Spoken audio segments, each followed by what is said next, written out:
The world has gone crazy. What do we do? I guess all we can do is listen to the Alpough show, the human spirit experiment. He'll help us. He'll know what to do.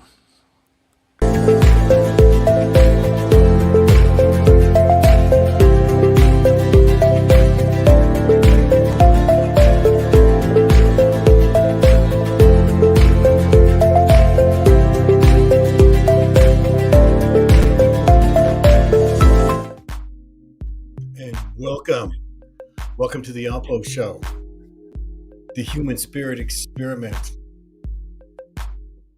so that we can learn how to be in our experiences and fulfill them to the fullest. We start off our show every day with a reminder: children laugh 400 times a day, an average adult laughs 15 times a day. Somewhere on the way, we have lost 385 laughs a day. Let's figure out where we can find them. First of all, please, before we get started here, please subscribe to the channel and smash that like button. Guess what? You won't believe it. I'm 23,752 days old today. And that was like a slap, baby. That's what I felt like this morning. Wake up, Mike. Wake up. Where are you? Tonight we have someone's going to bring some insight and luminite. Het-Heru's coming in tonight. She is the essential oil amongst all things. We're going to go into Het-Heru's chamber. We've already been talking about the chakras, and now we're on the seven principles.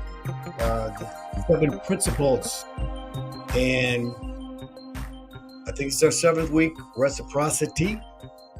And so we already gone through the chakras, and hopefully we'll have a whole lot more things to talk about. So without further ado, everybody, bring in Het-Heru. Hi, Michael. Happy birthday. Thank you. Happy. Much. Yeah, thank you so much. Have you been doing something fun? That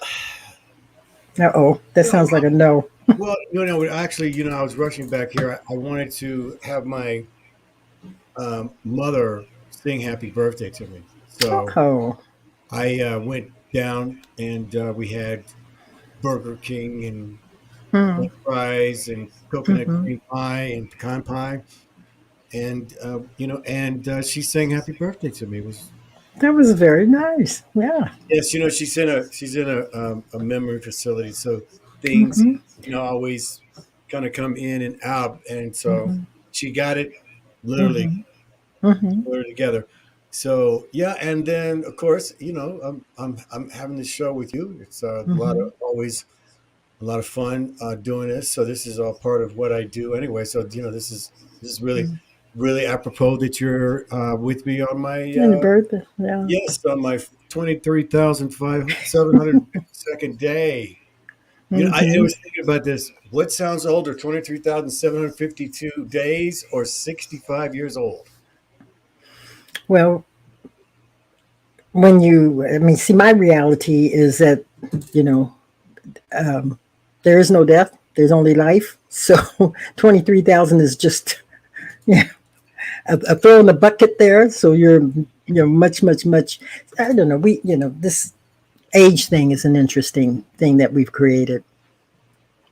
And you were talking about, I like that, when you were showing about the children laughing, it made me think of the laughing Buddha, and how, or even the Dalai Lama, and how he's got such a smile on his face, and he laughs as often as he possibly can, because he's in on the cosmic joke. That's what we say. He's in on the cosmic joke.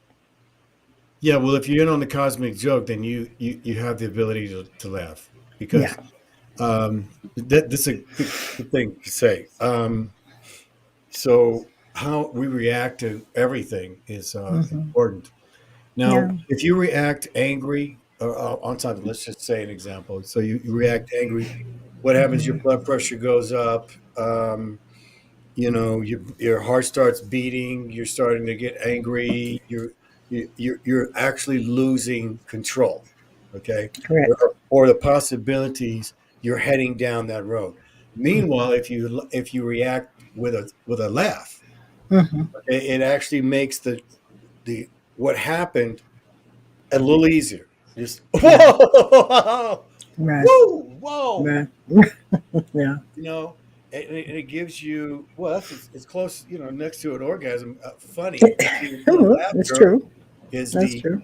you know, uh, it resets the body. There's just so many things about laughter, and that's why I've been putting this up, just to Hmm. reset. I guess is to reset me, you know, Right. but to remind people of that every day that we've lost 385 laughs, Yeah. and there's that childlike thing. So when you were talking about the childlike thing, did you do anything, Mm-hmm. young? And so for me, going to see my mom was what made me feel young. Hmm. Okay. Did you ever read Norman Cousins' book, Anatomy of an Illness? I think is what it was called, and how Yeah. he became very ill, and they didn't expect him to live, and somehow or other he had the insight that laughter would help him, and he would watch all these movies like the Abbott and Costello movies, and all these other folks that just kept him in laughter, and sure enough he healed himself, or he was healed. I would say that most of my friends are funny.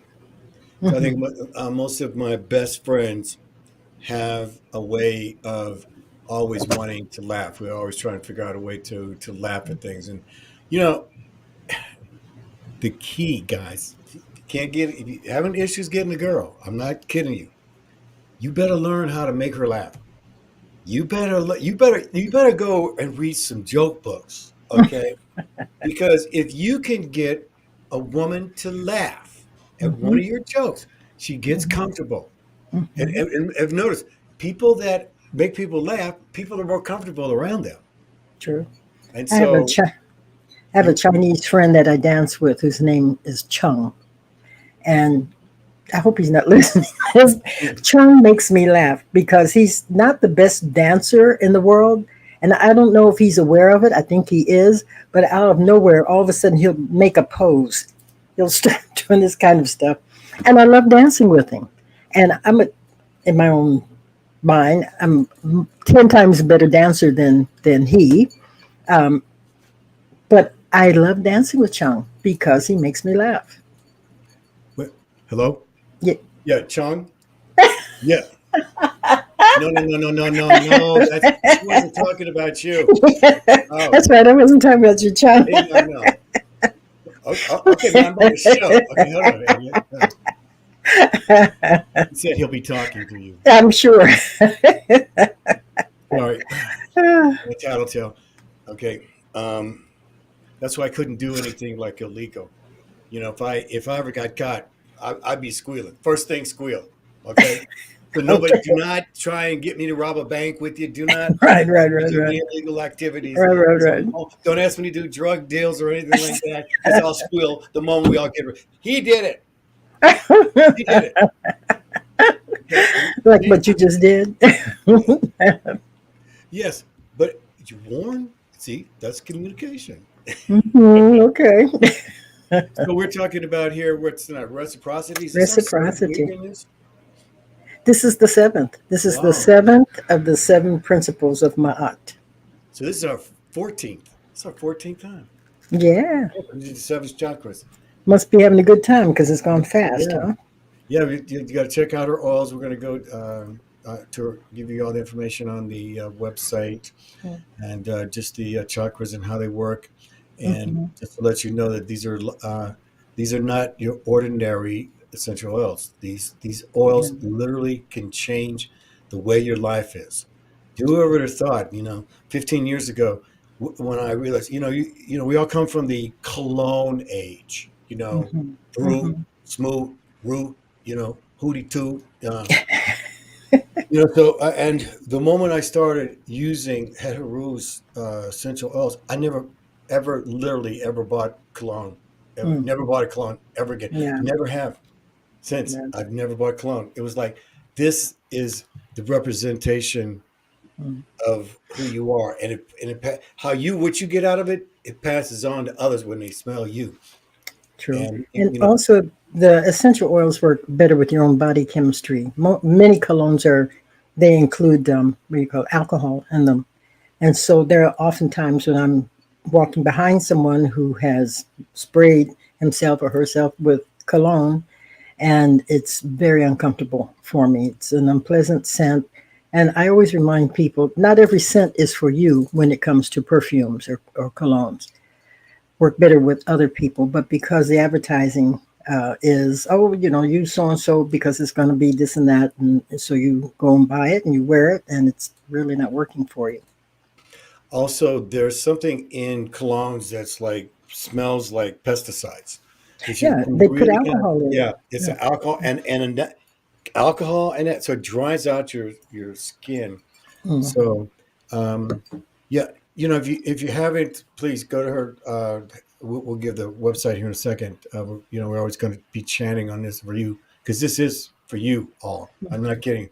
You would never think smell smell would Mm-hmm. make a difference in your life to have the right smells.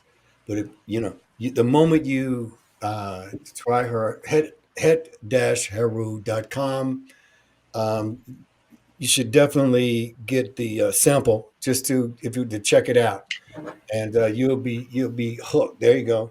This is the one for these interesting times that we're living in that I highly recommend for everyone. I know you have it as well. This is our sacred love oil. And with what's going on, we definitely need it now. And it's so simple because they're very concentrated. You just apply it to the pulse points, and behind the ear and on the wrist and in the fold of the arm there, and you can smell it. You say the affirmation that comes with it. I'm a sacred, loving being, and it helps to help to attune you to your sacred self, your sacred, loving self, and not be so caught up in the stuff of what's going on in the world today. I always put it on however I feel. I always put something on me before I Mhm. always walk out the door, and I'm not No. absolutely have been doing it forever. Tracy does it now Hmm. because what that does is I'm adding to what you said. Again, it works. It settles you. So like Right. with the one that you had, the sacred love. Okay, I Hmm. put that on Hmm. before I left. Hmm. Okay, to make sure Hmm. I get my Hmm. points, Hmm. and it just sets you in just the right place. Right. And yeah, And there's part no of the other reason, colors like these, guys. I'm yes. not kidding. Well, okay, so the chakras are the portals that the spirit makes the connection with us. They operate through those seven chakras, basic chakras. As I've said before, there's many more, but those are the basic ones. And so, fortunately, there's memory in them. So, when we use those products, we're using the olfactory nerve, which is a sense of smell that's connected to the sense of memory. It's just like being somewhere and you smell cookies baking and you're transported to grandma's kitchen, those fond memories of being with grandma and the feeling of love, etc. And so, the idea is that those connecting with the olfactory nerve connects to the brain. That's why it works. And with these oils were designed, I know I've shared with you the minister that used to work with Della Reese when she had her church, Dr. Charles Owen, Charles Brown, I'm sorry, who's also what do you call apothecary and very knowledgeable about ancient information, ancient times, and so forth. When I first introduced these products to him, these sacred oils, he says, Het-Heru, do you know what you did? And I said, well, I think I did, but what do you think I did? He said, you brought these from ancient times. Well, I know things are channeled to me from the ancestors of that time. So, The reason why I believe her, because I've tried. People ask me to try other oils, and I'm not kidding you. I don't have anything against anybody else's oils. I'm not. You know, yeah, that's nice um, to hear. they're very unique, and I have 15 years in here, so that's one of the reasons why I just feel like we got together. I just want people to know they have the opportunity because you know we all have like these tools. Some have tools.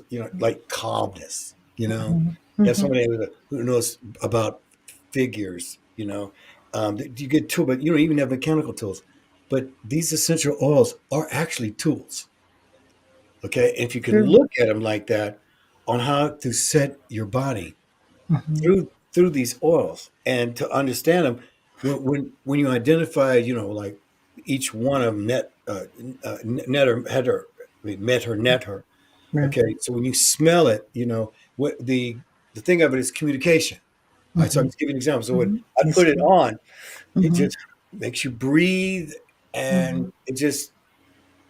the smell makes people feel comfortable. That's the best Mhm. way I can say. So they're Mhm. open to communicating with you as well as you open to communicating with them. I've had experiences. I remember when I first started working with these, and I would do big shows like at the LA Convention Center, or whatever, and thousands of people would participate.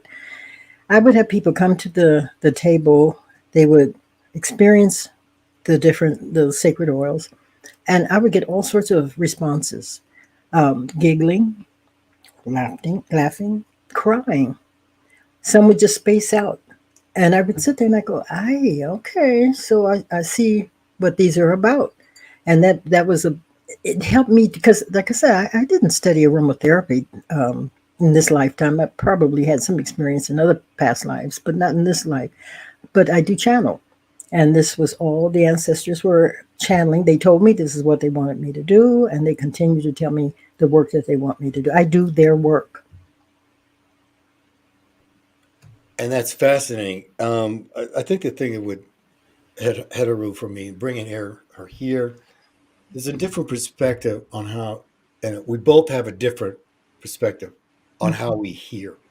Okay. Okay, the main thing is for all of you, do you want that ear?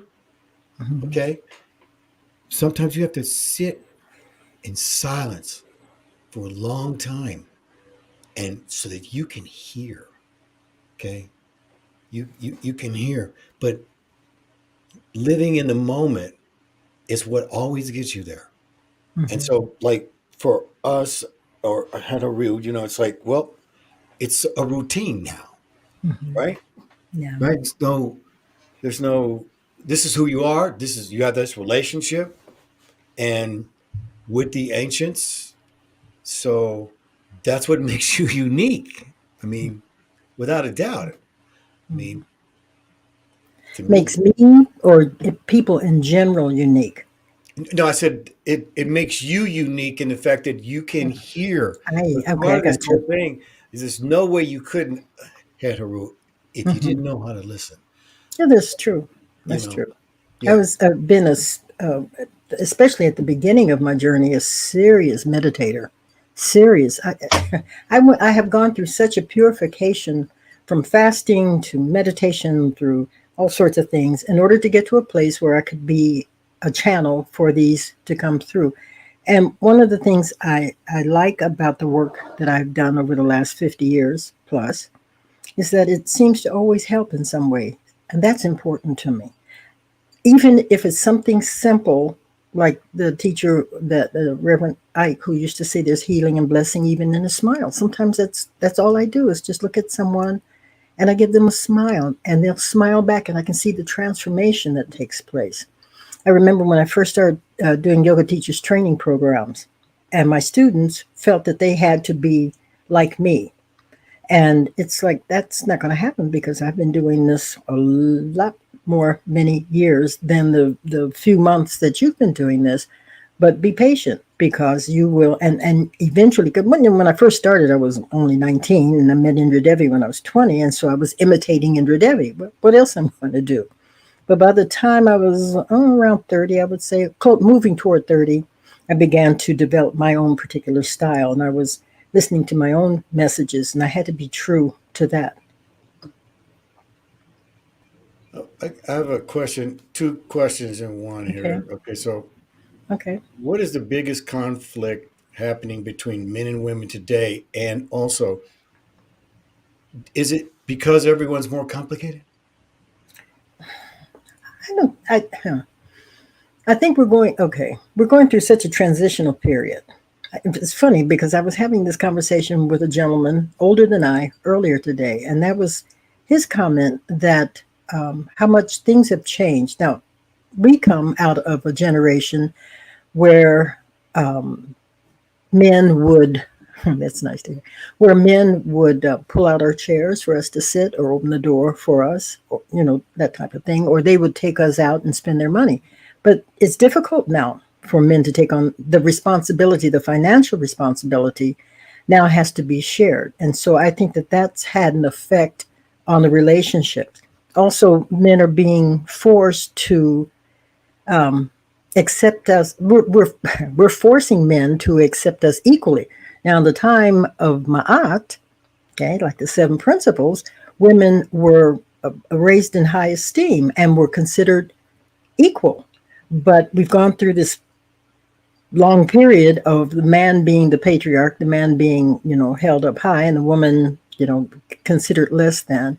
And things are being forced to come up to a more mutual. But, I remind you that pendulum has to swing. It goes from one extreme to another until it finds the middle path. So things are being done now where the pendulum is swinging. So women are having to make some very strong, overt actions in order to bring us back to that middle place. So with regards to the relationship between men and women, we'll get there, but it's a transitional period and it's not easy. And I feel real strongly about this part. The idea that men are the what do you call them? Dragon slayers. They go out and they get the dragon, they kill the dragon, bring it home, and mom makes it into dragon stew. Women, we must have enough sense of ourselves that we don't allow men who are not aware of our place in the world to bring us down just so that we can be with them. We're talking about reciprocity today. That is a mutuality. It's one treating the other person in a mutual respect. But at the same time, there's so much done to, some. I came out of a generation, we had role models like Lena Horne and Diane Carroll, and now you have your role models are younger people wearing less clothing and using four-letter words, et cetera, et cetera. This is what the young people, the images that they're getting, and consequently, we're not being presented in the sense of self-esteem that we should have. Women are, anyway. The idea that we have to be like men in order to be equal, why? We don't have to. We are the crown of creation. We are the infinite made definite. We are the mother energy. It is through us that life comes forward. So we need to embrace that and try to be something that we really aren't. There is a competition now that I see between men and women, and they're really kind of headed to be the exact same in a way, non-trusting, cheating. Now, this is not everyone, okay? Mhm. I should play this clip for you. Generation Z, the Generation Z is now over 20% gay, Mhm. transgender. That's a lot considering that it was just 10% last year with the millenniums. Okay. Mhm. Mhm. And it just kind of had a jump here in the last. So anyway, according to the Gallup poll, Mhm. by 2054, everyone will be gay. Really?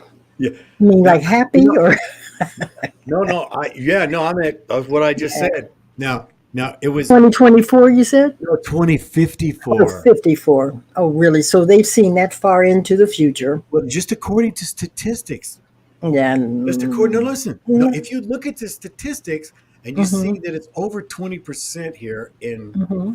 okay, so you've got Right. you can have a 20% leap Okay, Mm-hmm. you can have a 20% leap here in the next 6, 7 years because we're talking 32 years. Mm-hmm. So anyway, it was something.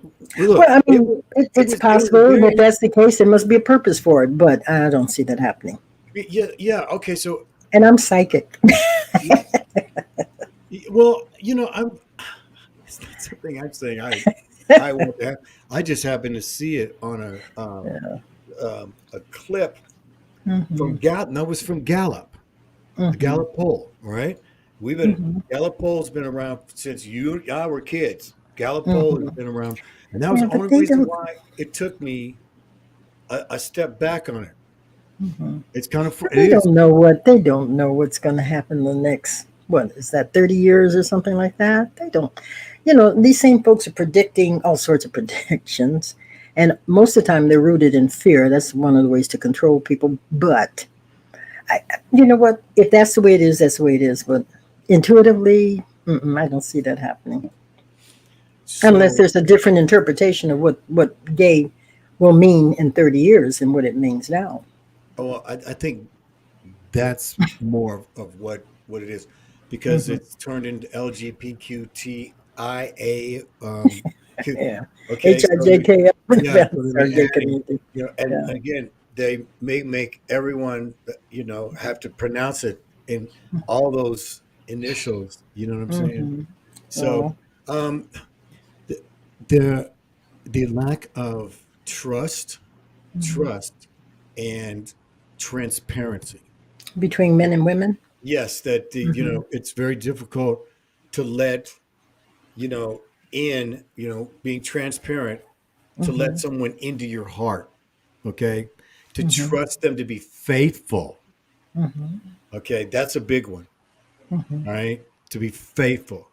And I Yeah. think that if there's anything that is going to be the downtrodden, is Hmm. people being faithful to each other. And that Yeah. comes, that just comes with starting with making uh, Hmm. an agreement. No. All you You know, have is your agreements. With somebody.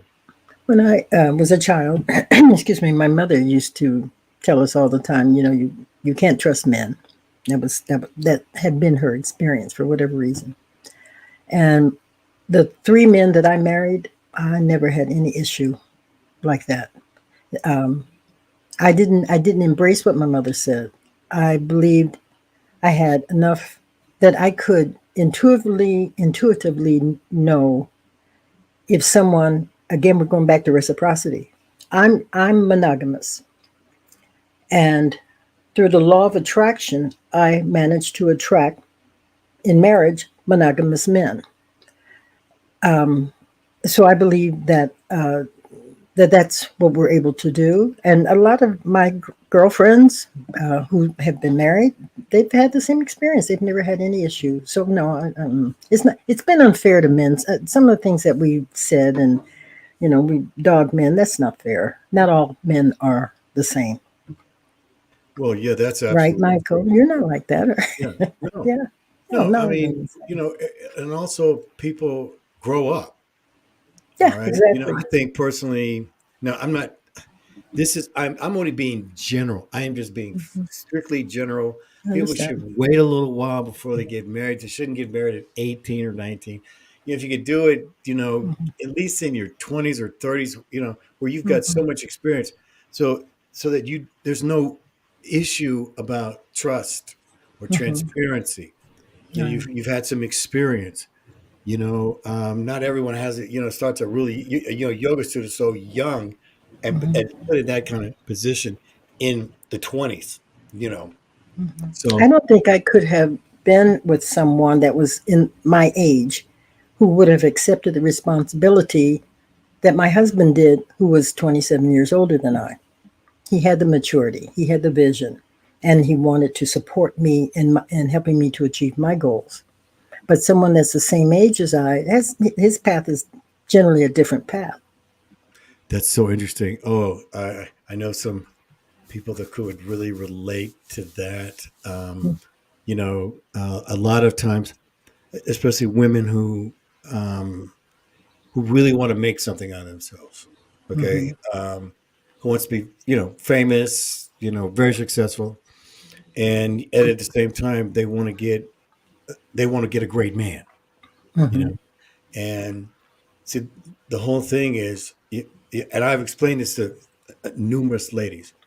Okay, so you want to be this, and a man, who's already supposed to be that. All right, so now you two you're in competition already. To be that successful, like two actors, Right. or something like that. You know, Yeah. um, so what you really need is a man who's older, who's successful, who's already filled with himself, and it would be his pleasure, his calling to help you with your dream. And that's the way Bill Harriman was. Right. Yeah. And that's what it sounds like Bill was. Okay. And so, ladies, don't be afraid to meet some older men who got this stuff together. Okay. Yeah. Yeah. Make sure they're healthy though. Uh there's no doubt about it. Listen, make sure they're healthy, and make sure you're not paying a lot of alimony Yeah. and for 10 kids. Okay. That's right. So, but again, I'm being general. Okay. I'm being Yeah. general. We're Um, generalizing. I think there's also this spiritual disconnection, and it's more of a sexuation, so to speak, that it's Is it what? uh, based on sex, based Okay. on the actuation. I'm kind of a sexuation, where Yeah, the I've heard action, that word. sex action, so to speak. That's the first thing that comes up, and we all had a saying in LA. You lived in LA. We all knew it. You tell me you fall in love. We always ask you 30 days later. Okay. Usually they don't last. And back in them days, LA relationship didn't last a month. Yeah. Right. Like, they actually lasted a month. They hmm might last 3 months. Right, right, right. Okay. But you have to remember too that Mother Nature is on us all. Um, procreate, procreate. We want to keep the planet filled with population, and so there's a drive that's happening just by nature that wants to bring the male and the female together because Mother Nature wants to keep putting out children. The wisdom has to step in and say, well, but this is what I want in a relationship. Are we mutual? Are we dealing with reciprocity? Is it mutual? Do you and I want the same things in life? And and I think also one of the most important things, be friends. Have someone that's your friend because your friend is going to watch your back. Your friend is going to support you and vice versa. Okay. Let's get down with reciprocity. All Okay. With right. what? With what? Reciprocity. Oh, reciprocity. Okay. Reciprocity. Okay. Okay. Reciprocity. Okay. Okay. Let's start. I want you to start from the beginning here, what it means, and what within the principles of God. Okay, the Okay. floor is All right. yours. I wish I had sent this to you. I've been meaning to send a picture of one of the ancient Egyptian pictures, like similar to what you see behind me here, of a scale, and one side is a feather, the other side is the heart. And that's a major part of their teaching, because the idea is that by following the seven principles of Ma'at, which means truth, we're also talking about a time where it was a civilization of people who lived their lives by these seven principles and consequently were one of the most peaceful civilizations in history. So, by living in truth and in righteousness, law, order, balance, harmony, and reciprocity, living each day, at the end of the day, you ask yourself, is this how I live my life? How truthful was I? How much how righteous was I? In other words, how much aware of my spiritual being? Truth, righteousness, law. Did I understand the laws that govern the universe in which we live? Truth, righteousness, law, order. Is my life in order? And if not, what can I do to put it back in order? Truth, righteousness, law, order, balance. Am I not swinging that pendulum from one extreme to the other, but I'm finding that place in balance, harmony. Am I living my life in harmony, or am I constantly battling folks, wanting to, I knew someone years ago that he was constantly battling, and it takes effect on your health and those that are around you. So harmony and truth, righteousness, law, balance, harmony, and reciprocity. I missed one, but reciprocity is the one. So reciprocity is the idea that you are living your life in a way. It's an interesting translation of this, because the idea is that you are doing something with the idea that you're going to get back at the same level. In other words, what I was saying before, are you thinking of doing harm to someone, and yet you want that person to treat you properly? Just like when we were talking about relationships, you want someone that is monogamous.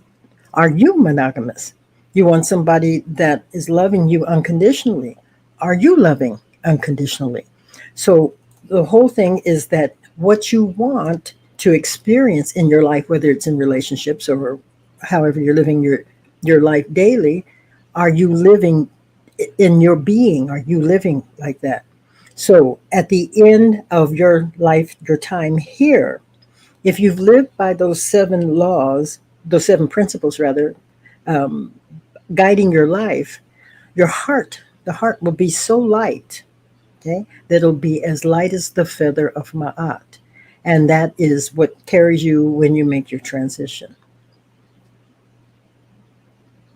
Okay, so here's the Webster's Dictionary. Reciprocity, the practice of exchanging things with others for mutual benefit, especially privileges granted by one country or organization to another. Mm-hmm. So, yeah, so it again, it comes down to balance, Mm-hmm. okay, harmony.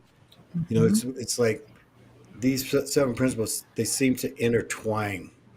Mm-hmm. You know, they're all a little bit of each other, so to They speak. are. They really are. I tell you,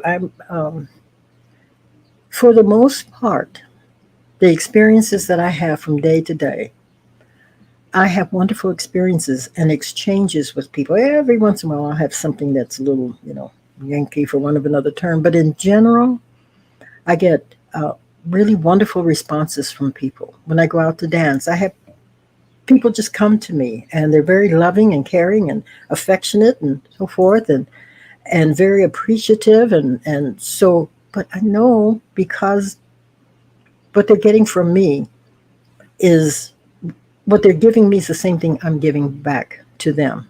I wish them no harm. In fact, I wish just the opposite. I live as much in peace and harmony as I possibly can. I like it when folks tell me, I feel really peaceful when I'm around you. Um, I use the example with regards when I'm asked if the oils are organic, and I'm being honest with my answer. I'm told by my vendors, my suppliers, that they are. But I have to be honest with you. These oils are coming from other countries. They're coming from Egypt. They're coming from India, and I'm trusting that my suppliers are getting correct information. But what I do know, with all sincerity, whether they're organic or not, they are truly sacred, because I know what I've had to do over these many years to be a vessel for these oils to come through to share with you. They're fantastic, darling. Yeah, I wish I could do your yoga teacher. Fantastic oils, darling. You all should get them. They're Yeah, great that to would be hear. interesting. She used to come to me. This is even before she made her transition. I could be sitting on the bus or in the car or whatever, and all of a sudden the whole area would fill up, because she wore a lot of patchouli back in those years, and I could always tell when she was thinking of me, or she wanted me to reach out and connect with her. That's one of the ways, by the way, when I know people are thinking about me, I get their scent. Very interesting, darling. That's my clear audience. That's part of my clear audience, which is a part of the balance of the throat chakra. Were you? It's interesting. I never. I've been surprised, but I've never really been afraid. You know, you know, it's it's hard to. This is a new subject. It's not new. It's very old. On Mm-hmm. spirits actually, talking to. We're hearing this conversation of this is our norm. Mm-hmm. Okay. Okay, To so whom and to whom? Because exactly, this is my world. exactly. So, but it's your norm. Yes, that's Yours is true. not like mine. Okay. Okay, All right. it's similar. Mm-hmm. Um, when you told me the first time that you and it was the first time I interviewed you, and I didn't know. I Mm-hmm. asked you, where did you come up with this with the oils? That was one of the first questions. Mm-hmm. And it's so funny because here we are, the the seventh, the second seventh there. Mm-hmm. So I just do some reviewing here on where we've come from, because this is the 14th. This is the 14th, 15th time, Mm-hmm. and I didn't. The only thing I knew about you was really on your website, and the fact that you know how much we have our own personal secret, but there, I didn't really know you, although I actually must have, because I wouldn't have said that to you. So the first question I remember one of the very first questions was, how did you come up with this Mm-hmm. formula? And that's the Mm-hmm. first time you ever mentioned, or at least that I heard, that from an ancient Egyptians, you know, Mm-hmm. um, and then also kind of picking the actual time frame of Mm-hmm. where they're were from. So I, I find that very interesting, and again, everybody has their own norm. Um, Mm-hmm.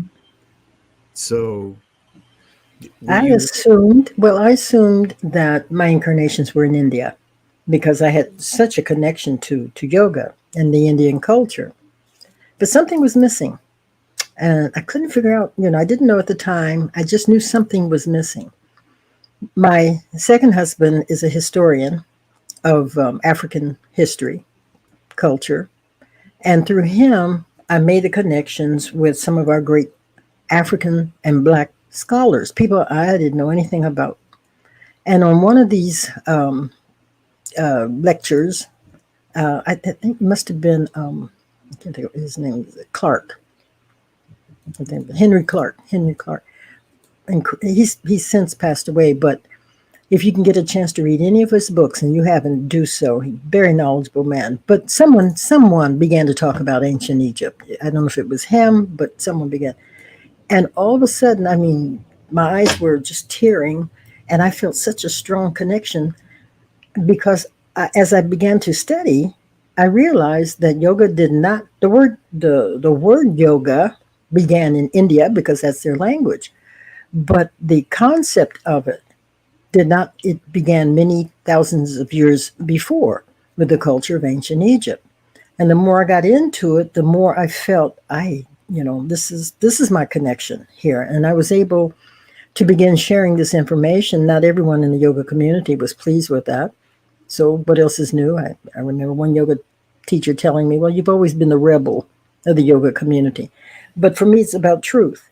And if I learn something and I see the truth in it, then I have to share it. I can no longer pretend. It's not even pretending. It's just, oh, okay. It's the same thing that happened.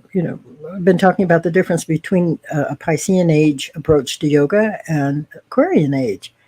Once I began to move more into the awareness of Aquarian age uh, concepts of yoga, I could no longer just stay where I had come from. I could respect that. I could appreciate that. I could use it as a springboard. But new truths were coming to me, and I had to share those new truths. And some of my students weren't pleased with it, and so they chose, to go other places. But the new crew that came to me, the new group, they were very happy with what I was sharing. So it's easy for me, Michael, because I learned a long time ago to let go and let God. I learned a long time ago to surrender. I had to learn to surrender. I've gone through enough of the pains that of uh, that got me to a place where I learned to surrender. Okay, not my will, but your will. You're directing me. I'm doing your work.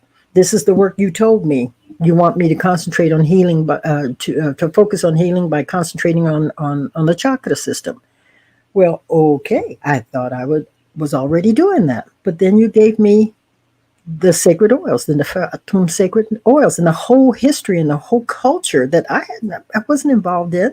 Like I said, when I got into yoga, it was more my husband used to tease me. He said I had even affected an Indian accent. I was so much into it. When I married him, I wore an Indian sari, and he wore the kirtan, I think it's called, shirt, and we had a ceremony because Indra Devi was the one that married us. But that was only at that time in my life. But as I grew and evolved and began feeding other needs that I had, because even, the depression that I went through, it didn't matter how long I stood on my head, the depression didn't go away. I had to move into something else. And that's how I got into metaphysics and learn how the mind works and the need to learn how to focus my thoughts, to embrace certain truths that weren't given to me before. But these truths made sense, and as I began to apply them in my life got better. I I know. Okay, I was always attracted to Egyptian history. They're Well, you look like you came straight out of ancient Egypt. Yeah, So hello, no. Pharaoh. Look at my, Comet. My even though it's weirdly spelled, it's Comet. My Yeah, well, that's right. That's right. yeah. That's right. Okay. Then when we met, kind of, it hit me. It's like, whoa. Yeah, Mhm, I'm always looking for the synchronicity, and there's a lot of big ones there. So mhm, so I remember my history of, it was like, why? Because I read the Earth Chronicles. What's the guy's name? Zachariah Sitchin, I think. Sitchin. mhm. Yeah, yeah. Anyway, he was one of the ones that kind of deciphered the hieroglyphics, Oh, okay. and then brought the story of another part of creation, things like that. So I'm just saying I'm really related to Yeah. Enlil, certain characters there. My brother kind of turned me on to that too. Mhm, So okay, just for our audience sake, mhm, okay, so when you get this, because I want to ask you how long it took for you. I know mhm, you have nine different, mhm, nine, but the first seven, mhm. okay, how long did it take from one, like, what was the time frame Not between, very long. okay, so how Not long? very long. Not very long. A day? An No, hold hour? on. No, wait a second. No, within a couple of months, I had them all. You I mean would all say. of forms? Okay, yeah. So you got a piece of paper. I'm just trying to get it. No, that's not what happened. Okay, so I was asked Okay, let's if go I with the would. first one. Just That's the one I'm talking about. I okay. was asked if I would put some oils together for someone. And I wasn't into aromatherapy, but I didn't even stop and ask myself, well, why are you asking me this? This isn't what I do. I just said, yeah, sure. And my guides told me, well, get some Egyptian musk and get majmua So they were and talking put to too much. you way longer before this? Hmm? Say it Your again. guides were talking to you way before you started doing the essential oils. No. Oh, yeah, Okay, I sure. was trying to get your history. Okay. Well, Okay. let's see. So when did you When I actually first, start, I, doing them? When was okay. it? Well, okay. So the person that brought yoga to me, that was the beginning of changing my entire life. And then I fell in love with yoga. And then I read one of Indra Devi's books and I fell in love with her. And so that began the whole thing. And it just really released my intuitive abilities and my interest in what people call the mystical. That's just what things that people don't understand, they give names like that. But it was easy for me. I could see, I could hear. And so yoga it put me on a path that connected me with people like me and people who had knowledge that could be shared with me that helped me to advance in a certain way. So when I immediately started because the first yoga class I took, the yoga teacher saw my potential, whatever else she saw, and she says, "Hey, I don't want to do this anymore. Bam, these are your classes now. And I had just started. But that first class, No that, pressure. no pressure. But I had always taught. Okay. Even when I danced, I loved doing choreography. So I've always been a teacher. That's just in my nature. And so at the end of the class, it was at the Jordan Y. It was in Indianapolis, Indiana. And I would always end, at that time, I ended my class with saying a mantra, an Indian mantra, Sanskrit mantra. And someone was speaking to me, and I was in another realm. And finally, I came down because I came back. She said, and I noticed there was around, and it was about 2 feet off the floor. And I came back. I said, "I'm sorry. What were you saying?" She says, "I was watching you when you were doing that mantra, that prayer." And she said there was a light around you, and it was at least 2 feet off the floor. And what that did for me was to say, I'm not doing this by myself. I'm a vehicle for this to come through. So that's why I've never been uncomfortable about speaking in front of people or whatever, because I've done a lot. That's why my last name is Het-Heru, which means truth and victorious a voice, because the priestess who gave me both names, at that time, I was doing a lot of public speaking. And so she felt that that was the best name for me there. Because I know it ain't about me. I'm the personality. Okay. I attempt to make it as entertaining or as interesting for you as I possibly can. But the work is their work. So when they told me, and this was several years into my teaching, because it's when I moved to Santa Barbara, and I moved to Santa Barbara in 2000, I started teaching. I had the yoga studio in 74. See, so it was several years later. And this is during one of my classes. I was teaching at UC Santa Barbara. And that's when they gave me the message. But even then, it didn't happen that fast. I didn't pay it any, I mean, I won't say I didn't pay it any attention, but okay, this is what you want me to do. And all right, fine. So my then husband and I moved back to LA. We moved to Hollywood. And it was he who asked me, because I didn't tell him about this message that I got. He just, after a year or two of living there, out of the so called blue, he asked me if I would do this for him. So I said, yeah, sure. And this is the oils that they gave me. He would wear them. We would go places and people would go, "Oh my God, what is that? Oh, that smells so great. Oh, I want some of that." But what really got my attention were the people who were saying that they weren't feeling well. They had, they smelled this, and immediately they were feeling better. So many folks were asking me for this oil that I decided, well, let me go find some bottles and let me, put this oil in. And then I kind of got a sense. I said, "Oh, something's going on here." So I asked my guides, "What's happening?" They said, "This is the work we want you to do." And so from that point on, they began to tell me what particular, like the second chakra, pata. They said, "Okay, for pata, we want frankincense and we want myrrh and we want," and then they would tell, I knew frankincense and myrrh. Everybody knows frankincense and myrrh. But the third scent is amber. I'd never worked with amber, not in this lifetime. So it was just guiding me, each one. The affirmations, it was their idea. We want you to use the power of the spoken word with this, because once you work to help balance that chakras, the power of the spoken word, the affirmation is going to help to support it. So it was all just, I had it, I said, within 2 months, I would say within 2 months. It sounded the way you described it. It was just such a natural progression. It was It just like, was. yeah, But you know, but it becomes a natural progression when you surrender and right, you become the vehicle, the channel for these things to take place. right, right.